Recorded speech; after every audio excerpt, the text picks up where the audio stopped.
আজকে তৈরি করে দেখাবো খেজুরের লাচ্ছি। যেমনি পুষ্টিকর তেমনি সুস্বাদু। আর তৈরি করতে লাগবে মাত্র ৫ মিনিট। চলুন রেসিপি দেখে নেই। এখানে ২০টি খেজুরের ভিতর থেকে বিচি ফেলে দিয়ে দুধ দিয়ে ভিজিয়ে রেখেছি। দুধ দিয়ে ভিজিয়ে রাখলে খুব সহজেই লাচ্ছির সাথে মিশে যাবে। নিয়েছি ১.৫ কাপ টক দই, কাজু বাদাম নিয়েছি, কিশমিশ নিয়েছি পরিমাণ মতো, আর ২৫০ ml নিয়েছি লিকুইড ঠান্ডা দুধ। এখানে আছে চিনি ২ টেবিল চামচ। মিষ্টিটা আপনারা আপনাদের পছন্দ মতো দিয়ে নেবেন। ১ কাপ নিয়েছি বরফ কুচি। আর এই বরফটা কলিজা ঠান্ডা করার মতো টেস্ট নিয়ে আসবে এই লাচ্ছির ভিতরে। এবার ব্লেন্ডার জাগে সব কিছু একসাথে দিয়ে ব্লেন্ড করে নিলেই কিন্তু এই মজার লাচ্ছিটা, পুষ্টিকর লাচ্ছিটা তৈরি হয়ে যাবে। আপনারা অবশ্যই এই রমজানে বাসায় ট্রাই করবেন। খেতে কেমন লাগলো কমেন্টস করে জানাবেন।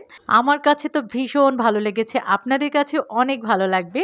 তো আশা করছি আপনারা এই রমজানে ইফতারের টেবিলে অবশ্যই ১ গ্লাস খেজুরের লাচ্ছি রাখবেন, তাহলে কিন্তু সারা দিনটাই ভালো যাবে। পরের দিন রোজা রাখতে একটুও কষ্ট হবে না। আশা করছি আজকের রেসিপি ভালো লেগেছে।